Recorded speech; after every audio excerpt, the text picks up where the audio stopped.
Good afternoon, ladies and gentlemen.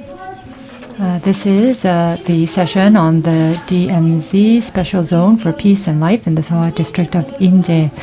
I am the moderator of the session, Eunkyoung, and I'm a research professor at Kyung University. I would like to introduce the Medical Forum for Unification and Health. Our purpose is to support exchange and cooperation in the field of medicine to prepare for unification. And that is the purpose of our organization. We will continue our efforts to prepare the health and medical sector for unification. And today we will be specifically talking about Inje of Seohwa District. We are in the process of planning a peace and life special zone at that location. The DMZ Special Zone for Peace and Life in the Seohwa District of Inje is about promoting cultural understanding, training professionals, and also promoting a new industry and also disseminating all of the values associated with these changes. So it's a very multifaceted and complicated project. It centers on, however, peace, environment, and life. And we also want to focus on reviving the ecosystem by breeding various ingredients and plants for Oriental medicine. And we also will plan to focus on training professionals we are going to introduce the overall idea behind the Seohwa district, and also we're going to have a focus on health district developments there, and then we're going to focus on the type of exchange and cooperation that we envision, and also the values and introduce the values that we envision to promote there. The presenters joining us today, allow me to introduce them. The first presenter will be Mr. Jung Jin, who is the Vice President of the Korea DMZ Peace Life Valley, and Mr. Moonseok, who is the standing representative of our organization as Discussant. So we are joined by TAKIMOTO Ikko, who is a monk from Japan, and also Mr. Baek-Yu-sang of the National Institute for Korean Medicine Development is also here with us, and Chung-hee, who is a research fellow of the Northern Research Society, joins us as well, and also Lee-eun-hee, who is a senior researcher of the Korean Institute of Oriental Medicine. I will be introducing each of our presenters before they speak. I would like to first introduce Vice President of the Korea DMZ Peace Life Valley, Mr. Jung Jin. He graduated from Korea University, and he also has a doctoral degree on North Korean studies. Currently, he is part of a planning committee for inter-Korean cooperation, and currently he will be talking about the Korea DMZ Peace Life Valley, and he currently holds the vice presidency of the Korea DMZ Peace Life Valley. The DMZ Peace Life Valley is all about transforming this area into an area of peace and reconciliation and life. It focuses on the Demilitarized Zone and how to promote life and nature there. This is an area that has a history of life and nature, and the DMZ Peace Life Valley seeks to heal wounds, acknowledge differences, and also build a location of peace and life. This is the goal of their activities. And today he will be introducing the special zone for peace and life. And he will be laying out the blueprint for building this special zone. He will be promoting the peaceful use of the border zone, how to use this area peacefully, and he will also be sharing with us very substantive and concrete ideas that he has in realizing this goal. Thank you. 예, 안녕하세요. Good afternoon, ladies and gentlemen. As introduced, I'm Jung Jin. I think she mentioned that I have a doctoral degree. I did go to graduate school. However, I did not get my PhD. I just wanted to clarify that. And my presentation today is how the peaceful use of the border zone and building a special zone for peace and life. We are here in Seoul at the Federation of Korean Industries building. So we are at the heart of Korean capitalism, but I am promoting post-capitalism. And we have designed this special zone out of our yearning to achieve a post-capitalism society. And yet here we are at the center of capitalism. So it's a bit ironic, if you will. But let me now begin my presentation. Today, I will be talking about these points. I will be taking a look at Korean society as a whole, and then I will highlight some of the crises we face, and then I will talk about some of the systems that we need to overcome our crisis, and I would like to argue for the economy of life and economy of peace, and I will be sharing our proposals of how to use the border area peacefully, and then I will introduce the DMZ Special Zone of Peace and Life. I have about 15 to 20 minutes, so I think I have to proceed quite quickly, but let me begin. So if we are to look at Korean society today, I think externally nobody can dispute that we have grown exponentially. However, if you look at our lives today, especially in this day and age of COVID-19, and we all know that COVID-19 is a product of human activity. And a lot of people are wondering whether we can go back to life before COVID. And if we do not, we probably have to think hard about how we got here and what we can change post-COVID. As you all know, Korea is known for its many achievements. But if you look at these figures, you may think differently. If you look at OECD figures, if you look at the Better Life Index, Korea does not fare very well. So it ranks quite low in the Better Life Index. And in Korea, within Korea, there's a lot of conflict among different social groups. There's ideological differences. There's a lot of gender differences and generation gaps. And of course, there's also the conflict between the two Koreas. And if you look at what Korean people are worried about, they are most worried about economic wellness. And if you look at the concerns that they have with society, most of their concerns focus on an economic side, for instance, jobs and money. And if you look at the DMZ, there are mostly agricultural areas, so we need to look at the reality of Korean agriculture. You can see that the trade deficit is quite large. And you can see that there are anti-ecological practices that are prevalent in Korean agricultural society. We use a lot of fertilizers, and you can see that our self-supply rate is going down as well. So this is the reality of Korean agriculture. We need to acknowledge this, face this reality, and this should be our starting point, and that is why I have included this slide.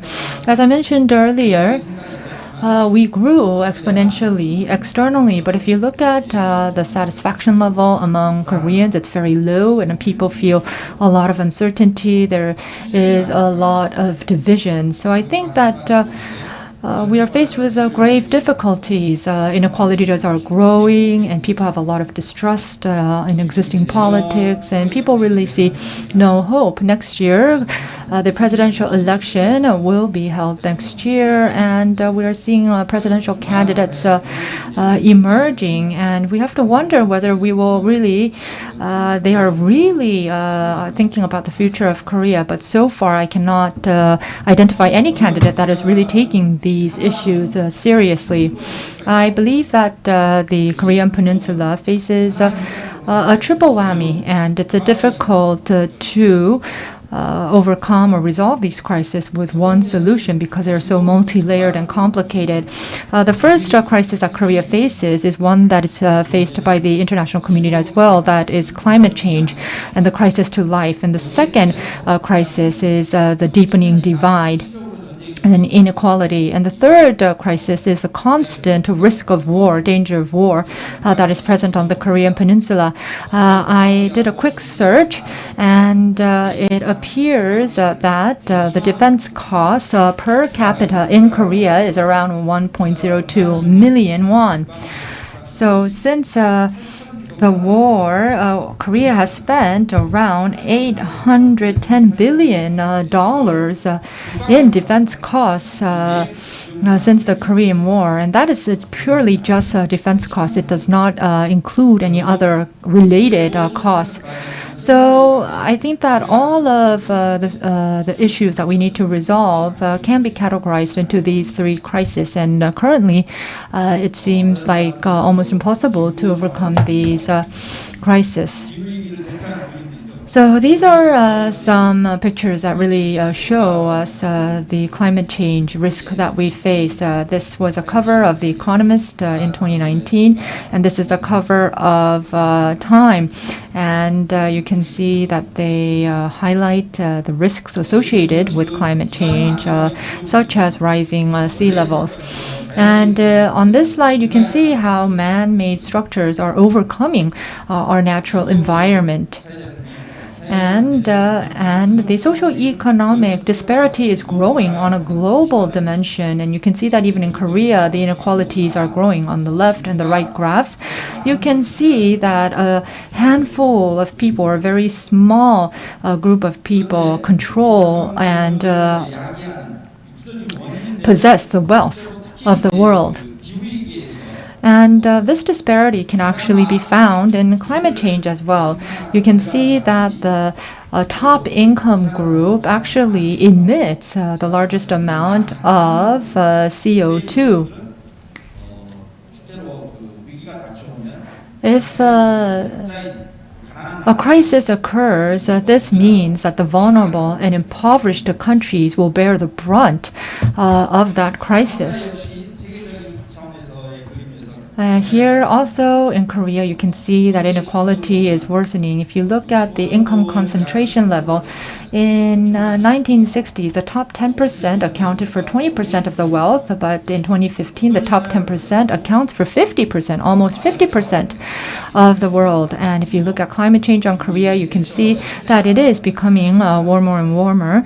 And depending on some criteria, you can see that the Korean Peninsula, in terms of climate change, is facing a grave danger.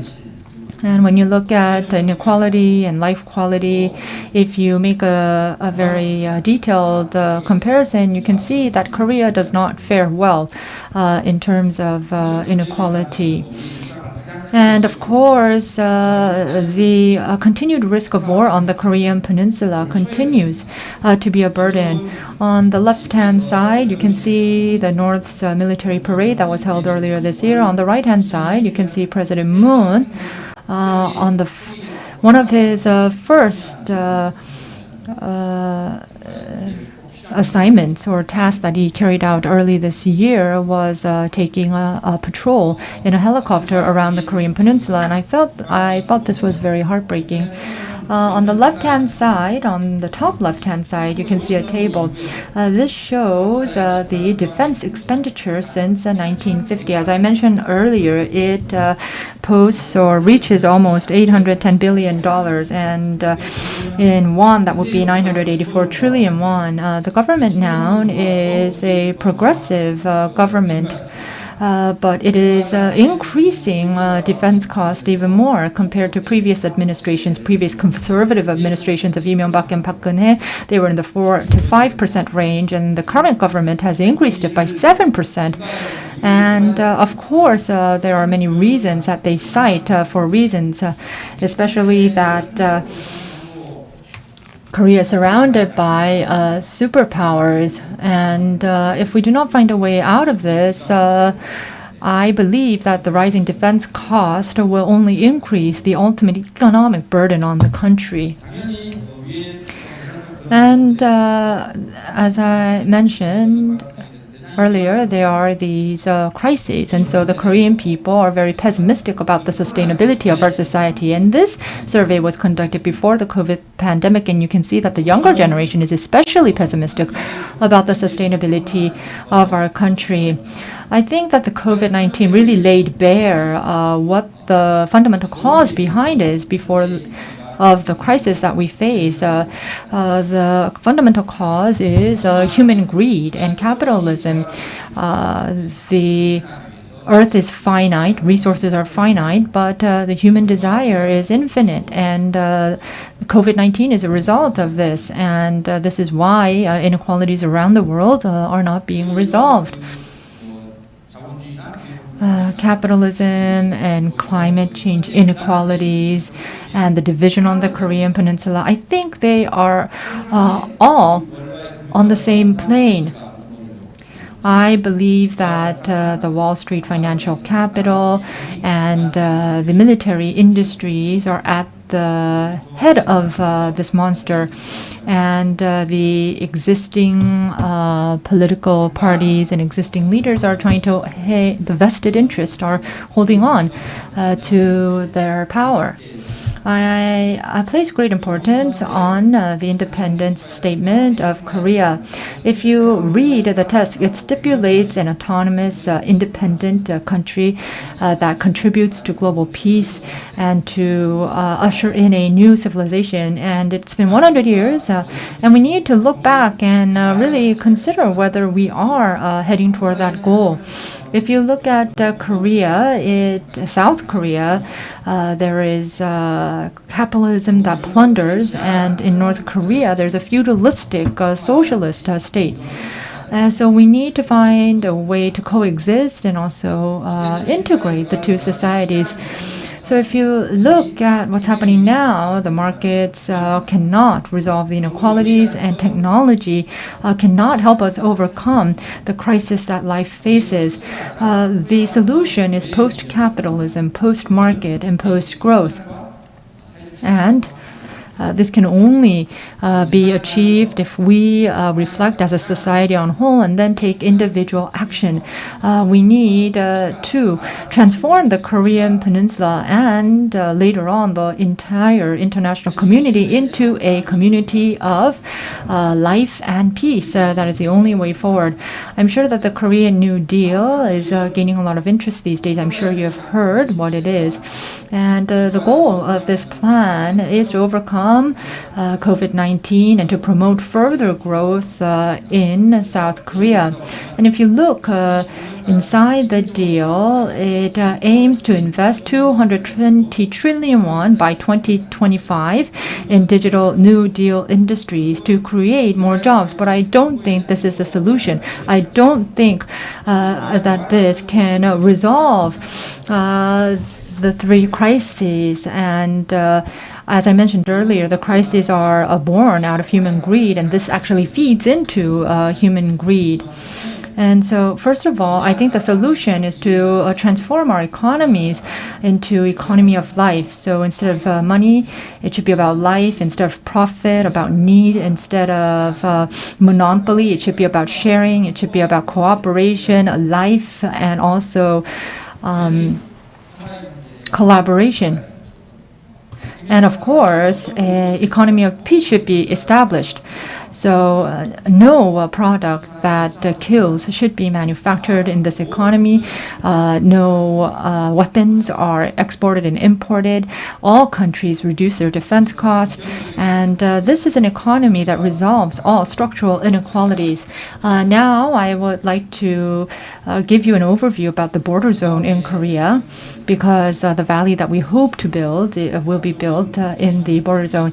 Here you can see Gangwon and Incheon on the northern side, and you have also to the east Gangwon province and also Gyeonggi province. Of course, the border zones exist on land and in sea.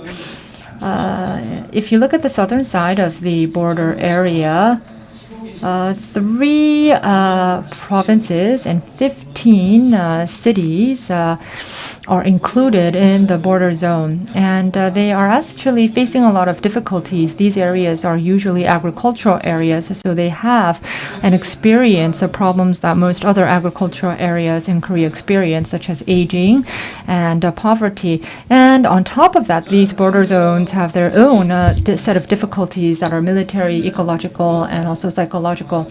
And there have been many proposals in the past on how to use the border zones peacefully. Most of the time, these proposals come out and then they die out almost immediately.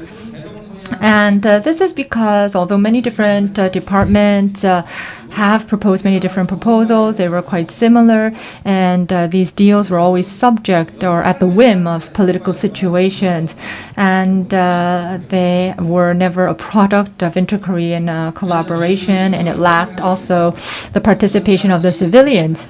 So if these proposals are to have meaning, these proposals should pertain to the lives of the residents there, and it should also reflect the values of peace. And that means that we need to transform the industries in the border zone into industries that breed life and peace. And these proposals need to be a product of collaboration between the army and the government, the military, the government, and also the citizens. And we believe that the Inje Seohwa DMZ Peace Life Special Zone is a option. If inter-Korean relations improve, that's when there's a lot of interest for border zones. As you know, the ecosystem there is thriving. But I believe that if this area becomes an interesting place for capitalism, then it will be destructed. So we really need to conserve the DMZ, and we need to stop all development or halt development in the civilian control zone of the DMZ in order to conserve the ecosystem there. So here is a map of Inje County and Seohwa County.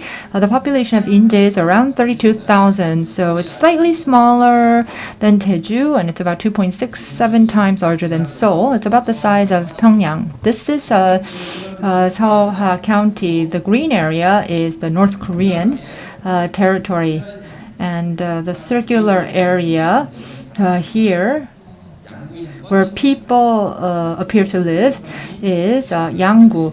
And then on the right-hand side is the Seohwa County, which we are interested in. And Seohwa County is on the northernmost tip of Inje, and 30% of the population there, their annual income is less than 10 million, so they are really in poverty. So why did we select Seohwa County?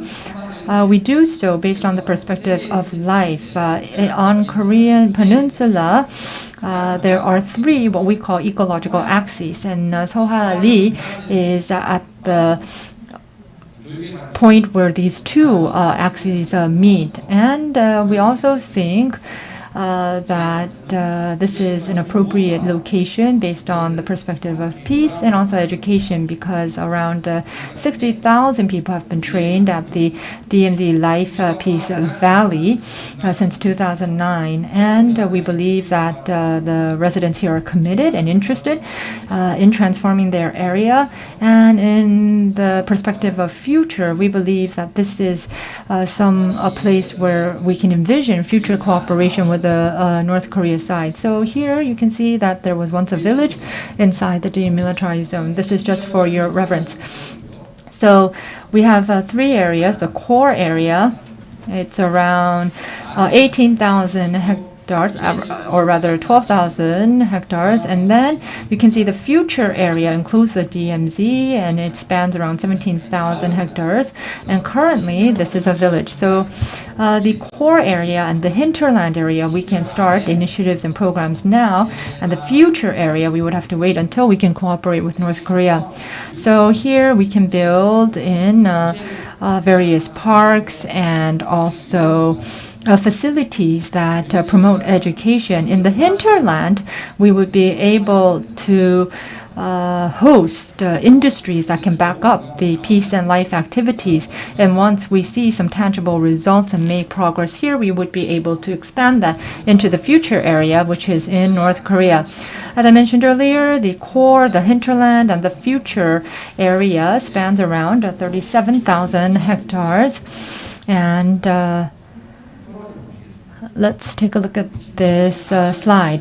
The core area is on the northern side of the civilian-controlled zone, and here we would be able to host education and research facilities, and we would be able to build villages that use renewable energy, and this hinterland can also provide space for education and training stations as well. And we believe that this project would take around 10 to 15 years. Since 2018, we have a planning committee in place, and we are carrying out the necessary research, and we're also commissioning necessary research. And the building of the lively village is also part of this plan. So let me take a look at some of the differences of the special zone that we're envisioning as compared to existing special zones.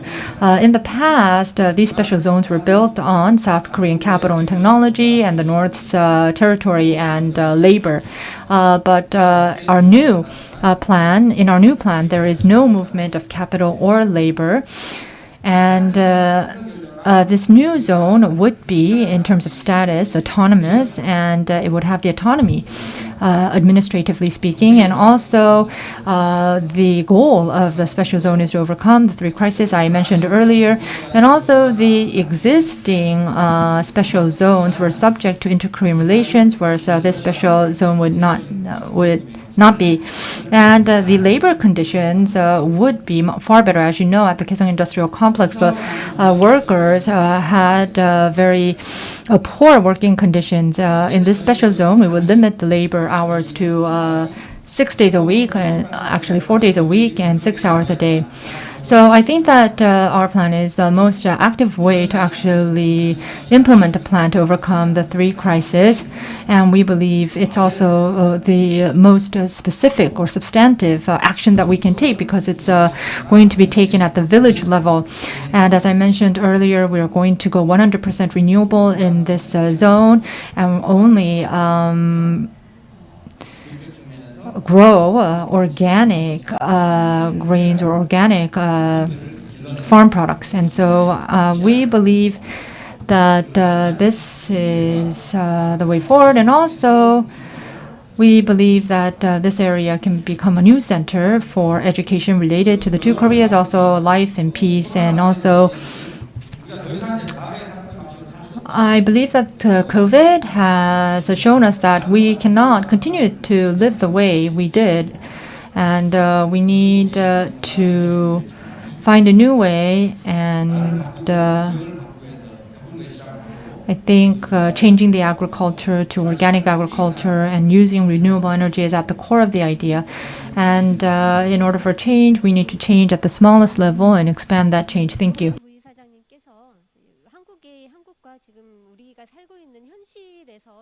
So he looked at why this is necessary, and then he gave us a detailed view about the Inje Special Zone, and he also introduced the value that this project chooses to pursue.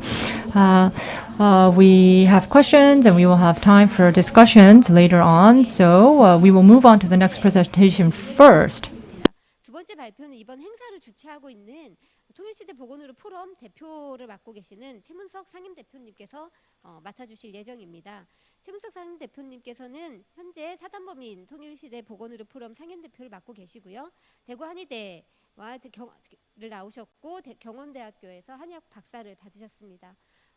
바로 직전에 한의사협회 부회장을 맡으셨고요. 그 외에도 녹색 한방병원 원장, 그다음에 참여로 실현 청년 한일 Unification Committee at the Ministry of Unification, and he's been a member of the Policy Advisory Committee at the Ministry of Unification as well. So he's going to talk about the Health and Medical Field Initiative in the DMZ Special Zone for Peace and Life in the Seohwa District of Inje. We have this concept called Untitled, which can be directly translated into lively village, and he's going to tell us how we can realize this village. Hello, as introduced, my name is Moonseok. So today, I'm going to talk about the Health and Medical Field Initiative within the Inje Life Special Zone. So as said by Vice President Chung already in his presentation, we are facing three crises. So the crises are a climate crisis and also some deepening inequality and war risks and so on. So these are the triple jeopardy faced by the Inje Life Special Zone. So there is that problem of having to overcome these triple crises, and we want to also take some approaches to address the complex characteristics of this region, and we want to go beyond the economic approach. First is the educational aspect of this character. So, we have to overcome this crisis faced by humanity and train and educate talented manpower. And from a cultural aspect,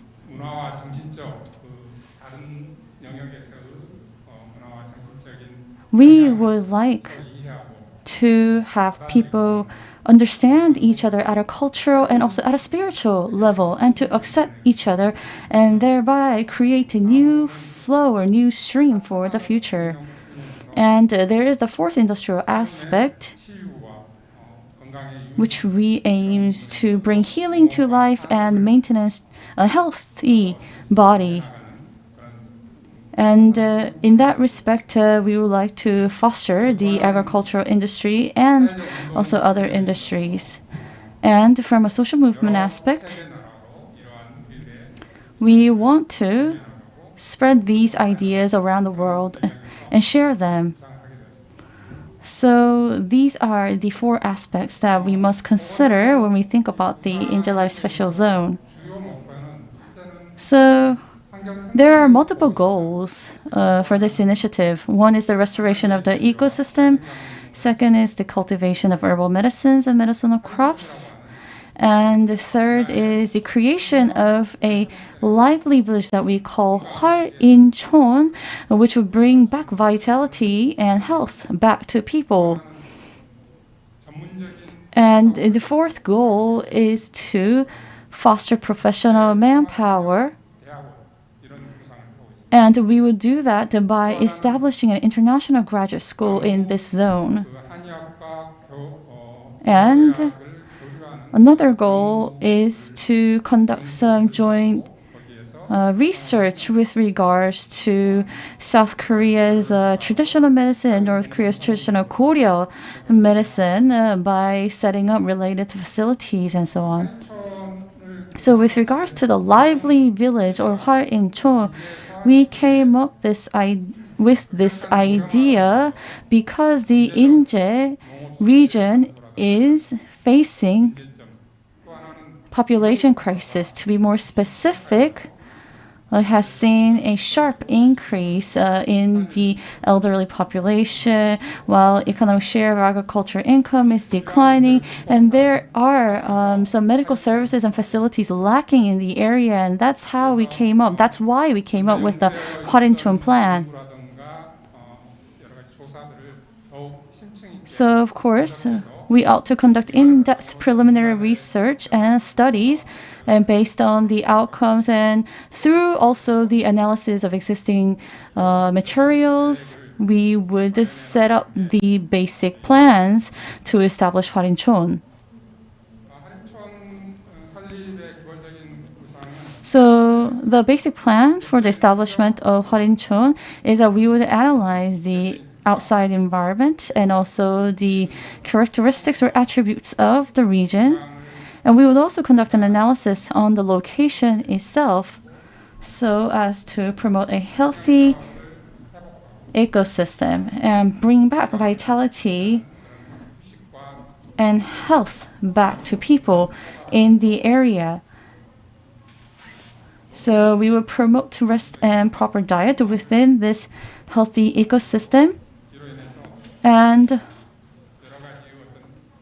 we would also be able to enhance people's spirituality within that area. And we would also facilitate medical cooperation between North and South Koreas. So in order to achieve this goal, we would take a look at the existing materials and based on that come up with some execution strategies and make proposals to the government so that the government would be acceptive of such plan.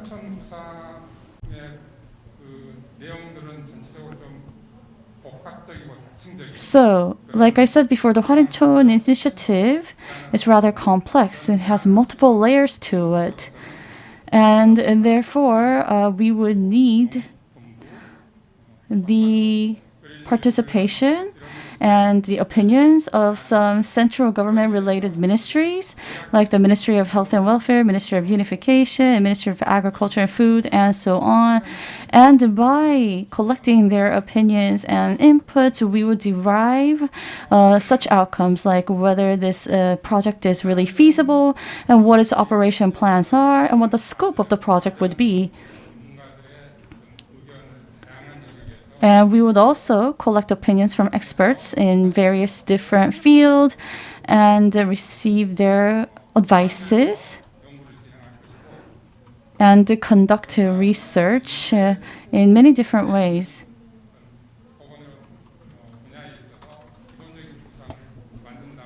And we would also come up with a basic plan of healthcare sector within the Inje Life Special Zone so as to create a proposal for a very effective project. 우리 구상에 이제 담겨져 있는 내용들은 대략적인 그 아웃라인이라든가 필요성 그리고 방향. So in our proposals, we would present the outline of the project as well as its necessity and direction, and how or what differentiates this project from others. And of course, we would have to review the basis for promotions, meaning we have to look into the related laws and regulations and development plans. And with regards to the legal aspect, there are many existing acts that are related to this project, like the Special Act on Border Area Support, Special Act on Promotion of Health and Welfare of Rural Residents, Korean Medicine Promotion Act, and Act on the Development of Inter-Korean Relations. So we would analyze these laws, and based on the analytical findings, we would draw up some more concrete plans for the realization of the special zone. And as for our analysis, we would take a look at also the existing special zones and the facilities that they have there and so on. We will make field investigations if necessary so as to come up with more concrete proposals. And we would have to take a look at the current status of Seohwa region in Inje and the prospect for the technology industry and so on.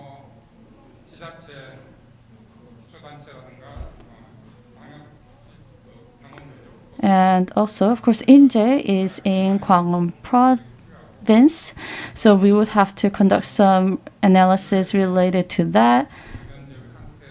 And also the state of health and medical industry in the area, and also conduct a demand analysis, whether there is enough demand in the region for this Special Zone. So that is how we will set up the big plan or the direction for this project. And with regards to what's going to be really in the project and the fundings and the scope of the project and so on, we would also have to conduct analyses on that. So we will have to come up with some specific contents and the facilities that will have to be in the zone. Those are in our consideration. To be more specific, we would first of all create some care facilities and what we call common homes. So this would be like a smaller unit, a community where people would be able to come together and mingle with each other. And we would have some facilities where people would get hands-on experiences of the rich nature that Inje has to offer. And we would also have care farms and forest healing centers where people would be healed by going into the forest or by engaging in farming activities. And we also have an idea to create a medical welfare social cooperative. 더불어서 이제 고려의학과 한의학을 서로 이제 의료 협력하고 And I also talked about the necessity of the research establishment of a research institute. So we will create an international graduate school of peace and life science to this end.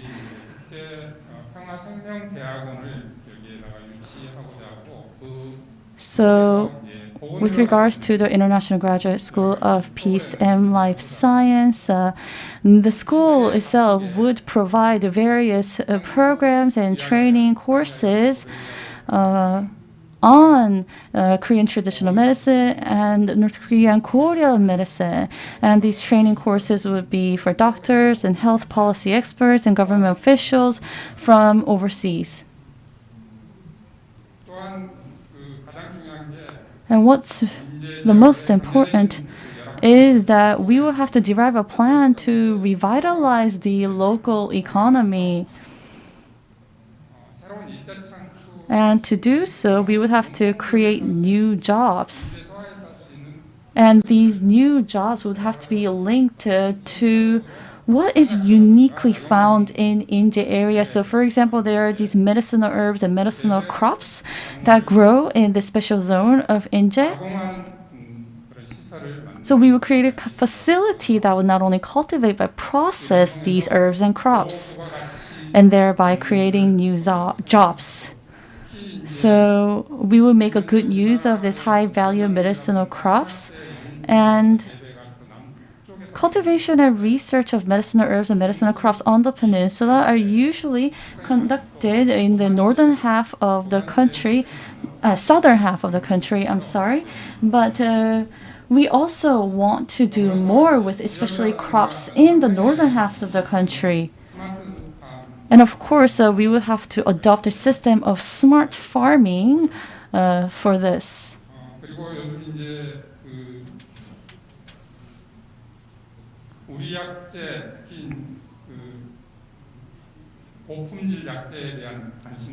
And there is a rising interest in Korean medicinal crops and herbs that have high value, and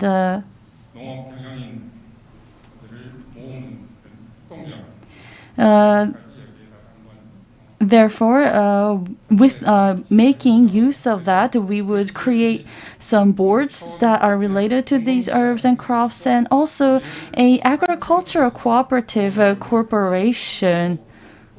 And this will go hand in hand with the medical plan that we have for the Hwarinchon. And we want to also create some facilities for the elderly. And there are people who retire and come to these rural areas to start a second life. And we want to also create some facilities for these new residents. So through these various plans, we will come up with plans to make good use of these new facilities, especially for the elderly. And we will review our plans for mid to long term so that we will make a full use of these facilities and functions that we have in mind. So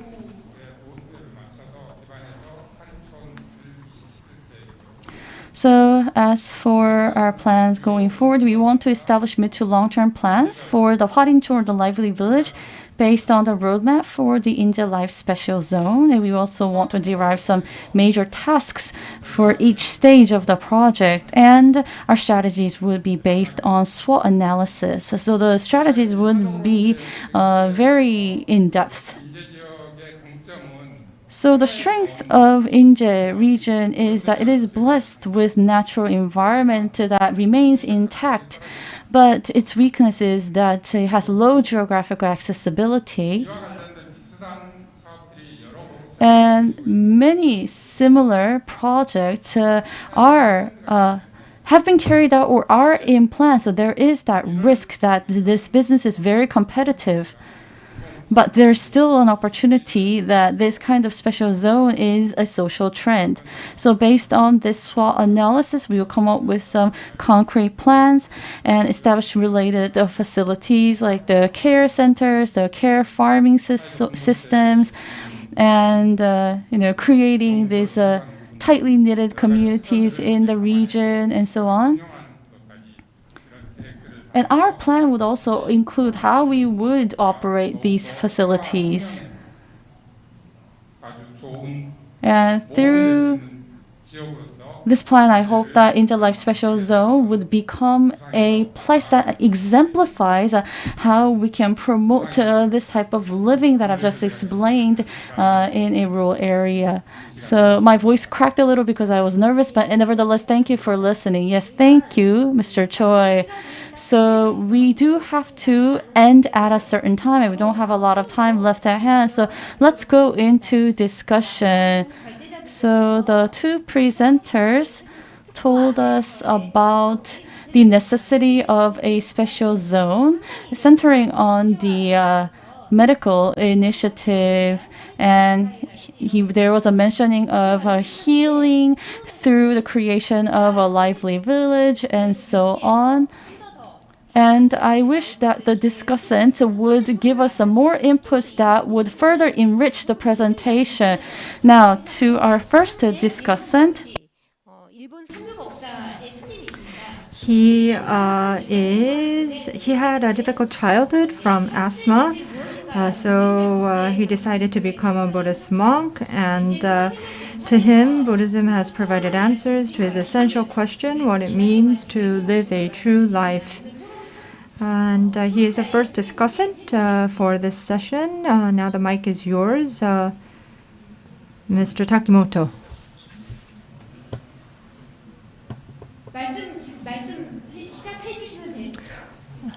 예, 알겠습니다.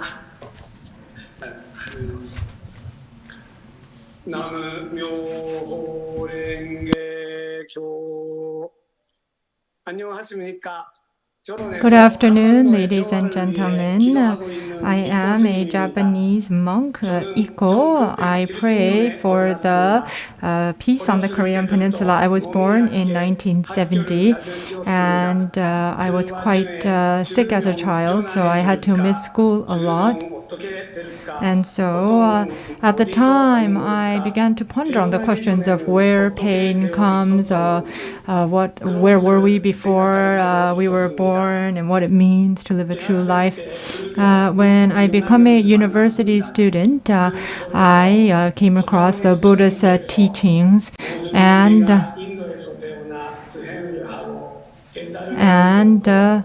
I followed his life. He said that everybody thinks that he was born in India, and he was born, and he has realized all of this. But he talks about how life continues, and how he will continue to, in the future, for eternity, to promote his teachings. So even after death, your soul and your legacy continues and then reincarnates. And so your actions right now will impact your life in the next life. And so I was greatly touched by the teachings and I became a monk. And I think life is the most noble matter. And I believe that we all need to work toward alleviating pain in the world. And this was shared by a monk that I became to know.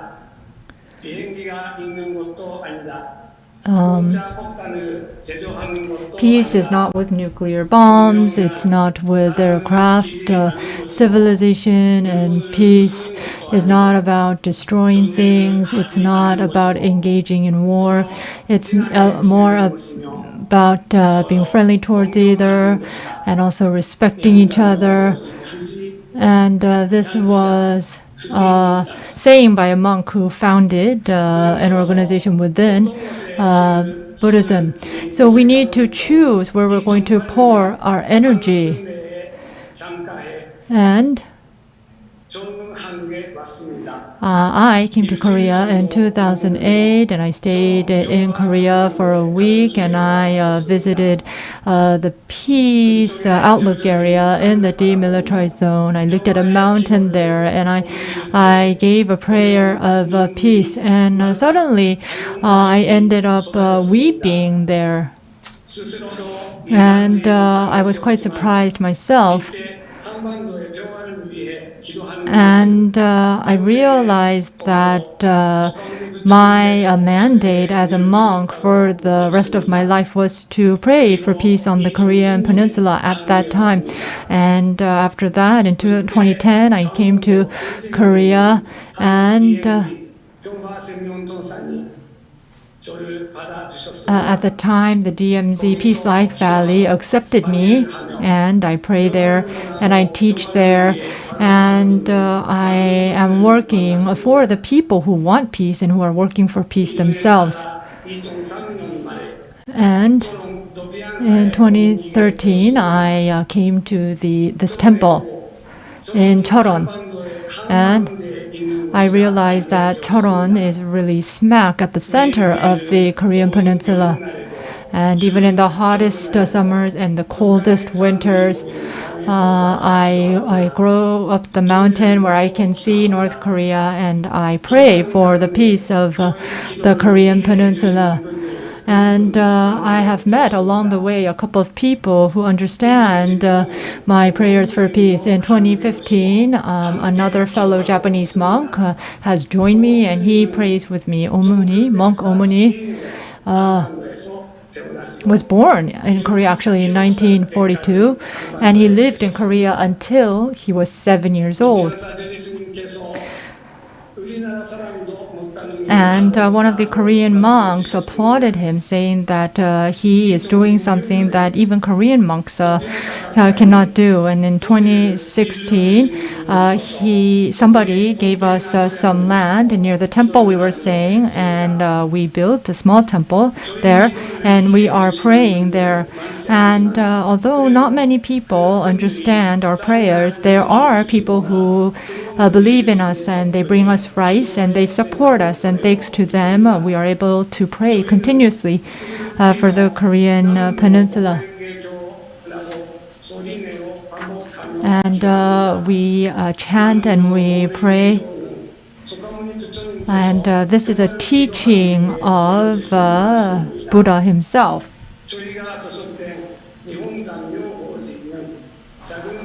And although we are not a very big group,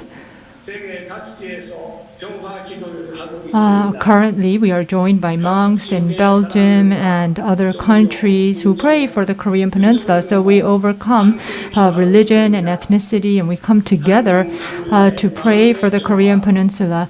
And I believe that peace in every individual expands to peace of a family, peace of community, peace of country, and ultimately peace in the international community. As I mentioned, we are praying particularly for the peace on the Korean Peninsula. We hope that your hearts are liberated. We hope that the children can grow in joy.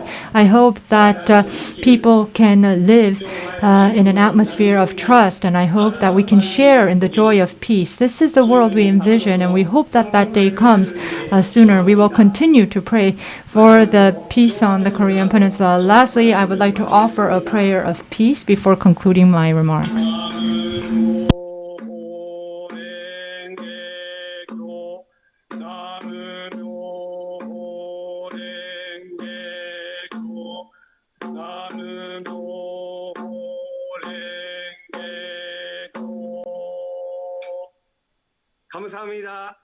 Thank you. 예, 오랜 시간 So, thank you so much, Monk Takimoto Ikko, for praying for peace on the Korean Peninsula for a long time. You talked about your life and your thoughts and your hopes for the future. So, life and peace is the theme for the session. And we wish this would truly be realized in Inje. And I think your testimony gave us this thought that we must strive towards this end goal. Now, our next discussant is Director Baek Yu-sang of National Institute for Korean Medicine Development. He is head of the policy division at the Institute of Oriental Medicine Classic. And he earned his doctorate in medicine from the Seoul Oriental Medicine University. He is an assistant professor at Kyung University College of Medicine, and he's going to be giving us his thoughts on the topic of today's session. So, as introduced, my name is Baek Yu-sang.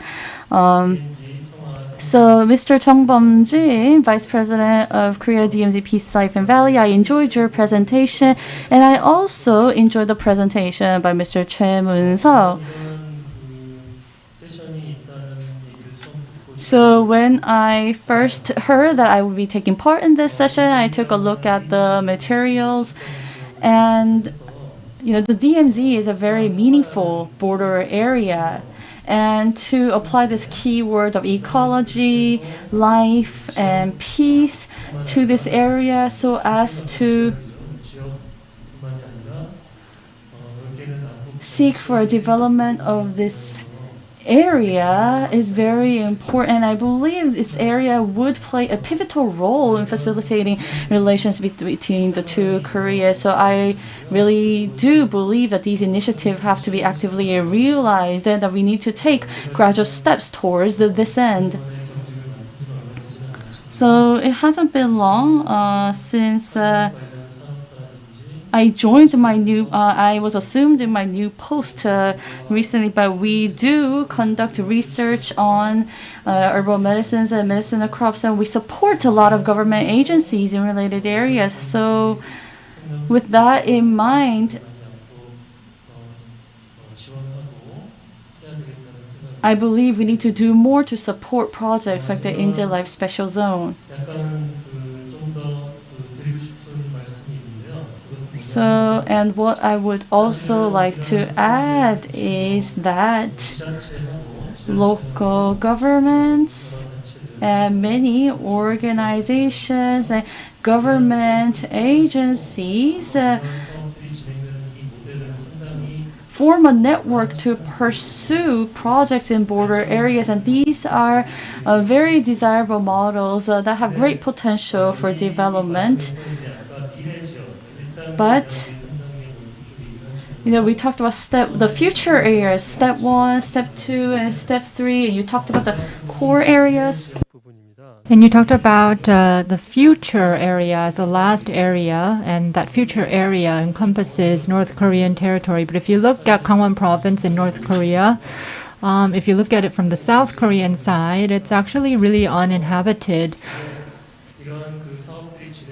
So when we proceed with projects like this, almost with certainty, one has to expect North Korea to respond to the project, and we will probably, the project will depend on what we can offer to the North Koreans. And I think in that sense, an industrial approach, for instance, you were talking about medicinal crop, and you were talking about a specialized medicinal crop, and doing that would contribute to the industry. If you look at the Gangwon province in the North Korean side, I think if you look at the future zone, I'm sure that that is something that has to be replicated there. When you look at industrial complex in Kaesong, it's a special industrial zone in North Korea. And because it was in North Korea was able to control that zone. So that is why I think North Korea was able to accept the idea of the industrial complex in Kaesong. But with projects like this, especially with regard to the future zone in North Korea, we need to really think hard about how we're going to develop that area and what kind of industry works in that area. And we also have to think about the outcomes of that industrial area. How are we going to distribute products that are produced in that area? That needs to be taken into consideration. We need to have an idea for that in order to get the North Koreans on board. The future zone will not be developed in the short term, obviously, but if North Korea is to take interest and if the North Korea is to send signals about this project, this needs to be considered. And another proposal that can be accepted by North Korea is that whether it be the... If you look at the future zones that fall under North Korea, I'm sure the social infrastructure is also not in place. And social infrastructure can pertain to the infrastructure that we need in our everyday lives, but it can also be health and medicine infrastructure as well. Social assurance infrastructure, if you will. So we know that the social infrastructure of North Korea is not very well developed.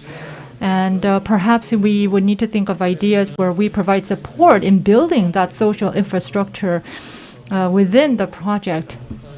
And I think that would promote and contribute ultimately to the exchange between the two Koreas in this field. The North Korean government, the North Korean regime, I believe, will respond to the project more if these elements were incorporated. They have to be able to see the benefits on their side, and we need to make clear what is in for the North Koreans to get them on board, to allow them to warm up to the idea initially. So we need to be able to offer something the North Koreans will find appealing, and this is especially pertinent when it comes to plans regarding the future zone. So overall, what I want to say is that when it comes to DMZ or the civilian control zone in the south and the future zone in the north, in envisioning a community that encompasses these areas, these are some of the considerations that we need to make. And so the ideas are great, but we need to take a phased approach and implement small projects as well. And in that sense, I think industrialization and inter-Korean cooperation should be supported in order to bring the bigger project into fruition. Thank you. So among the ideas that are being discussed in the special zone, there is that issue of inter-Korean cooperation. You touched upon that. You touched upon the what aspects of this plan that North Korea can accept and what's in it for North Korea in terms of its economics and so on. Now our third discussant is Mr. Cho Chung-hee. He is the member of the planning committee of the Inje Seohwa Special Zone. And From 1996 to 2011, he served at the Agricultural Management Bureau in Pyongan-namdo, North Korea, and then he defected to the Republic of Korea. He used to be a veterinarian and conducted various related researches in the veterinarian field. And he's been supporting many academic activities in various fields. So the care and healing are two key words in the lively area or Hwae in Chon, and perhaps he can tell us what North Korea has been doing with regards to this matter based on his experience and how we can create that touch point or contact point with North Korea with regards to this project.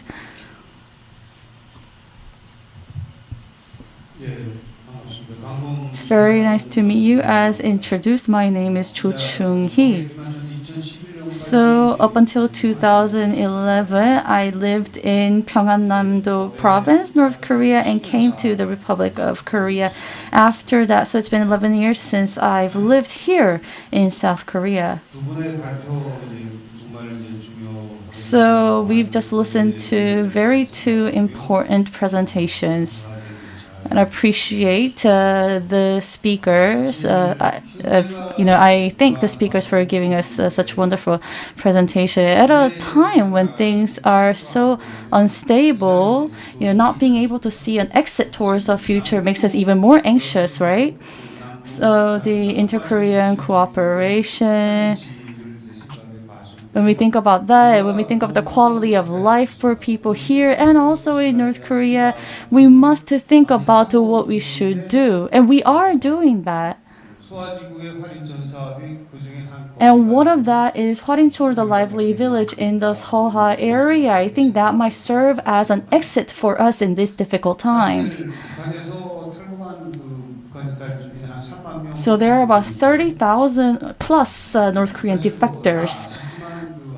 And as you know already, not many people are interested in the issue that we're talking about today because they are just meeting their ends meet here in South Korea. But I began thinking about the importance of peace when I visited the DMZ Peace Life Valley, and I was trained there, and I talked to the people at the body, and that made me realize the importance of realizing peace in such areas. So that's why I became part of the planning committee for Inje Seohwa Special Zone. So with regards to health system on North Korea, let me just briefly explain. So the health system is created in a shape of a pyramid from the central government all the way to the rural areas. And in principle, the medical services are given for free. The residents do not have to pay for the medical services.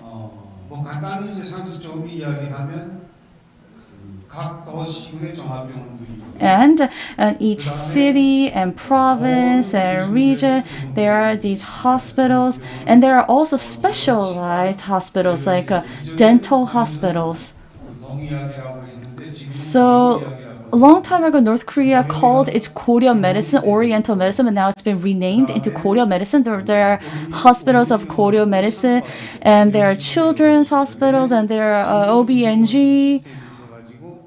So there are these hospitals, special hospitals for these specific fields. And there are also psychiatric or mental hospitals. So these hospitals exist in the central government and in provincial, city, and county units. They also have this healing and care facilities. These hospitals have care and facilities like the hot spring tub, for example. And there's the production and distribution system for medicines. So North Korea does have a medicine fabrication plants, even the cities and counties have their own such plants. And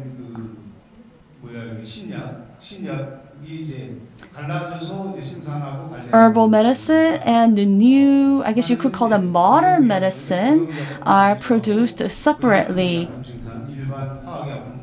So there are these herb-based medicine and chemical-based medicines, and the system to produce and manage them are separate. So with regards to Korea medicine, it has a long history, and North Korea has a specialized college for Korea medicine where students are trained. So the medical colleges in each province have their own Korea medicine department where students are trained for 6 years. But despite this seemingly very well-structured system,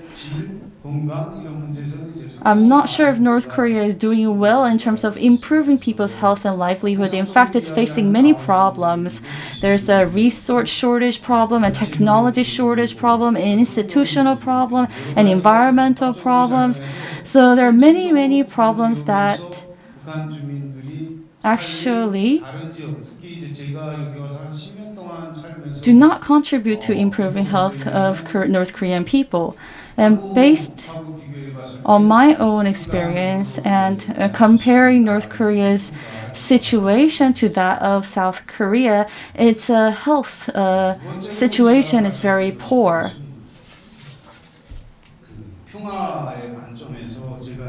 And let me just tell you my thoughts from the viewpoint of peace. So South and North Korea do both want peace, and they talk about peace. But while we do say that we want peace, there are no specific actions taken to that end. And we just talk about our own ideology, our own interest. And when that happens, our cooperation and relations that has anything to do with peace will be severed. That's the reality. And against that backdrop, this idea of Hwarincho will be very important.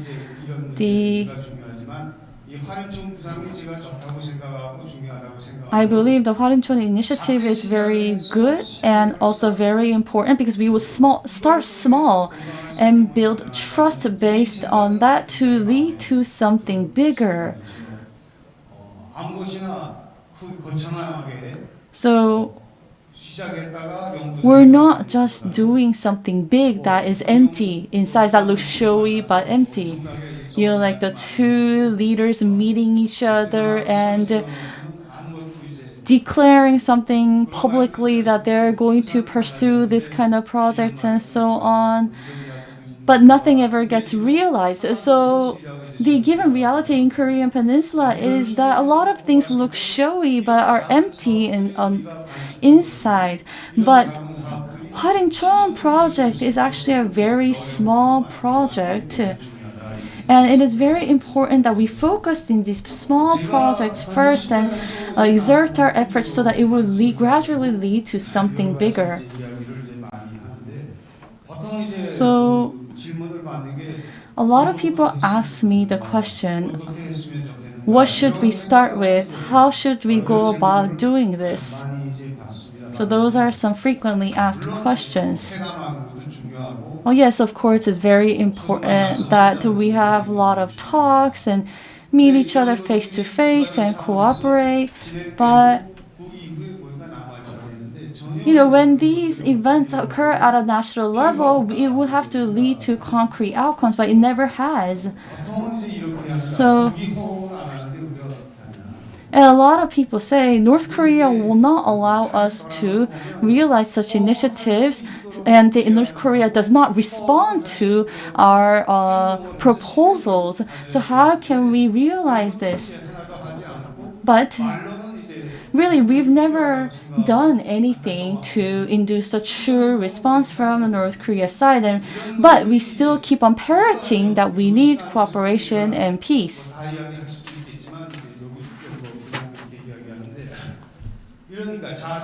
So the type of attitude and mind that we assume is very important. And with regards to North Korea's non-response, we need more projects like Hwarinchon that is small and more feasible than other big projects. Because this, it will not wreak havoc on North Korea's regime, its ideology, safety. It's only a plus for Korea, not a minus. So we will have to provide some institutions for these small projects like Hwarincho to become successful.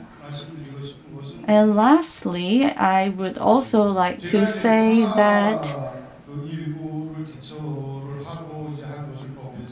as I watch South Korea responding to COVID-19, it made me, and of course a lot of other people, realize the importance of maintaining health in life.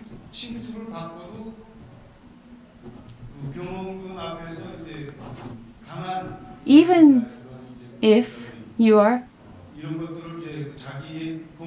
infected by pathogen, people who are basically healthy, usually in their normal life, are not affected greatly by these pathogens relative to people who are unhealthy. But if we have many unhealthy people in the population, it's going to incur a lot of cost for the nation to give them treatment. So rather than starting with something that is grandiose, we need to start with something small that could garner people's consensus and understanding, and gradually develop that into something bigger. That is the plan that we ought to have to achieve peace and to lead a healthy life and to create an environment to guarantee both of those elements. And against that backdrop, I believe that sessions like this is very important. Small meetings like this would all come together and eventually create a greater opportunity for us. That's the end of my comment. Thank you.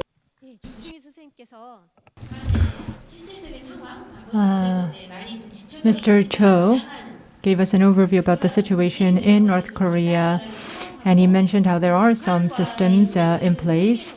And he also touched upon the attitude and what kind of preparation is needed before we engage with North Korea. And now I would like to invite the last discussant, Lee Hoon-hee. She's a senior researcher at the Korea Institute of Oriental Medicine.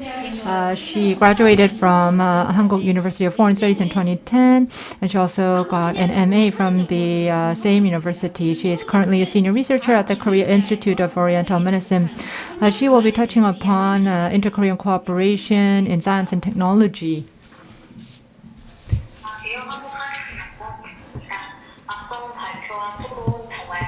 Good afternoon. Thank you for the presenters and discussants. I would like to offer my comments as a researcher. Last year, South Korea laid out or said that it will lay out a specific plan for inter-cooperation with the North amid COVID. Technological cooperation, also cooperation with tuberculosis and malaria, and also the sharing of information, and also joint research to develop new drugs. At the time, there was a lot of expectation for this type of cooperation. However, due to the political climate at this time, this process has been halted. However, I believe that there are a lot of opportunities for further cooperation in the health and medicine sector. In the past 3 years, we have seen sanctions tighten, and it has been difficult to provide humanitarian aid. And also, inter-Korean aid has been very difficult overall. But amid those difficulties, health and medicine cooperation exchange has accounted for the largest pie. I hope that through this project and through others, we will be able to promote exchange and also academic exchange in health and medicine. And as a senior researcher, I would like to propose a way forward in cooperation in this field. I believe that first we need to standardize the medical terms used in the two Koreas. In order to facilitate joint research by the two Koreas need to be able to understand each other, but we have been divided for 70 years, so the two Koreas actually use different technologies. So if you look at health and medicine, we need to further our mutual understanding of some terms, medical terms. In South Korea, in 96, the Korea Doctors Association came up with a booklet on medical terminology used in North and South Korea, and recently there was also an Oriental medicine or Korean medicine terminology atlas that was produced by South Korea. So the two Koreas, if they continue their joint research on medical terms, it will facilitate cooperation. It can really build the foundation for future cooperation in this field. Second, in a mutually beneficial perspective, in setting agendas for future cooperation, we need to take into consideration the priorities set by North Korea. North Korea has a mid to long-term program, and South Korea also has its own program. And this includes remote diagnostics and medicine. And we need to consider what are the policy priorities of North Korea, and we need to be able to accommodate this, and this will help facilitate inter-Korean cooperation in the field of health and medicine. And lastly, I would like to take a look at it from an economic community perspective. I believe that we need to take into consideration the research direction. When it comes to medicinal crop, this I think should be a priority. Since the protocol was signed between the two Koreas, in North Korea, the Korean medicine and medicinal herbs are becoming more important.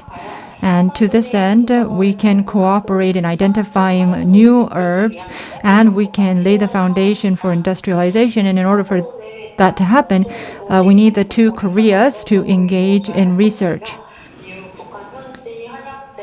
And we also need to open a way to import or export herbs to North Korea, and North Korea would also have to set up a facility to process the medicinal crop and herbs. And we believe that such an initial project will be able to become a test bed. And ultimately, the two Koreas would be able to reach a consensus on building a peace-life community. And if this community is established, then it can also further promote exchange. Furthermore, experts of the two Koreas need to share information. They need to be able to divide roles and take responsibility. And I hope that the people here will help us achieve that goal. Thank you. Thank you. So Ms. Lee talked about what is being pursued by the government in terms of science and technology cooperation, and the need to unify the terminologies in the field and to create some network with regards to these medicinal herbs and so on. So we have about 8 minutes given to us. I don't think our viewers raised the questions. It's early afternoon Korean time, so I don't think a lot of people came to see us and to raise questions. But perhaps we can ask our presenters to give us some feedbacks of the comments that you heard, and also final remarks from the discussants. So, but I would like to also give my opinion. So when we talk about initiatives, we would have to have people supporting these initiatives, and many ideas would have to be collected at the initial stage. And And I want to know, this is my question, I want to know your own opinion on what the biggest hurdle is to pursue this kind of special zone and perhaps ways for us to overcome that hurdle.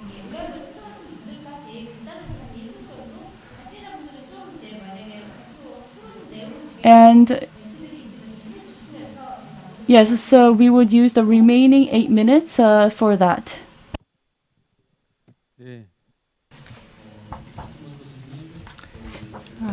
Monkey Ikko and Mr. Beck, Mr. Jo, and Ms. Lee. I think I don't use the term North Korea. I'm quite uncomfortable with that. I think it's quite common that people use North Korea. There is no country that is officially named North Korea. They are called Chosun. This is the Korea Global Forum for Peace, and I think that in order to establish a relationship solid from the beginning, you need to call the counterpart by their official name. So I think that we need to start by calling North Korea Chosun instead of North Korea. The special zone that we are aiming to build is ultimately a movement for peace, life, and education. It's about breeding actors that can help us overcome the challenges that we face. The core of this project is civilian participation. As I mentioned earlier, there were so many proposals like this, but at the end of the day, they were killed as soon as they were announced. And it's because that there was no civic participation. It was a top-down project or initiative, and many times there was no agreement with the North regarding the project. And so the priority for us is civic participation. And one of the areas that people can participate in is a growing medicinal crop, an environmentally friendly medicinal crop. And so the civilians would have to take part in the activity itself, and the government has to step in and to subsidize for losses that may occur in trying to harvest or grow medicinal crops. And they should also support by securing space and also securing seeds.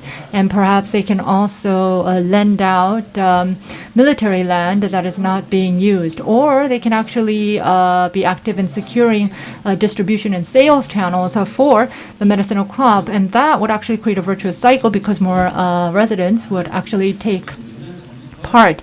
And also, a few years ago, we started collaborating with the citizens there, and we have been growing medicinal crops, so it is encouraging.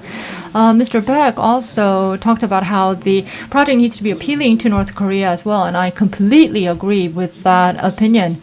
There are, I think, items that would be acceptable for North Korea, and then there are some things that we can propose. And although there are sanctions, I think that people-to-people exchange and other items that are possible. So I think that there are things that we can do now that we are not actually implementing. So that is another thing that we need to think about. And Ms. Lee also, when she talked about medicinal crop, growing medicinal crop, we are actually interested in jointly identifying indigenous seeds and create an institution that provides education and also distribute these indigenous seeds for herbs.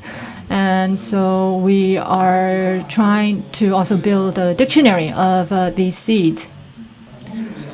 And we are proposing, or we are working on making a proposal to the Unification Ministry, and actually we have made that proposal. And if this comes through, then we will go to Beijing and talk with our counterparts, our North Korean counterparts in Beijing, and maybe we can get the project to take off then. So that was just for your reference that this kind of project is going on. There were a lot of comments, and I want to point out that this is an idea. So there's a lot of area that we need to work on to complete this as a plan. And I hope that you can look at this as a proposal, a simple idea, and I look forward to your continued interest and support in us developing this idea into a substantive plan and project. Thank you. Oh, thank you. We only have 2 minutes left, so Mr. Choi, if you could make your comments quick, that would be appreciated. So you asked me a question, moderator, about the biggest obstacles that we face and how we can overcome them. So let me address that. So I think the biggest obstacle is budget. We have to secure a certain amount of budget for our work to be done in a smooth manner. So that is why we need to be very specific in making our proposals and plans. So there were some things that I was not able to go specifically into in my presentation, but I think Ms. Lee actually addressed all that in her comment. So North Korea has many natural resources, and it'd be very important for us to identify that and to conduct joint work together to make a better use of them and to process them together and so on. So there are many potentials for the two Koreas to work on together. So we would more specifically identify those potential businesses and propose that to North Korea and to propose it to our government so that we can secure more budgets. So this was a session on DMZ Special Zone for Peace and Life in the Seohwa District of Inje, and it was about specifically speaking the Inje Life Special Zone initiative. So with regard to that initiative, we heard from the presenters and discussants what they are planning for this initiative. So we have a goal to create a special zone for peace and life in DMZ, and with that goal, we want to create a new vision for the humanity given the current situation. So I do firmly believe that today's session is not going to be the end of the discussion. I hope that you will provide us with further interest and support going forward, and you'll take more interest in this matter. Thank you.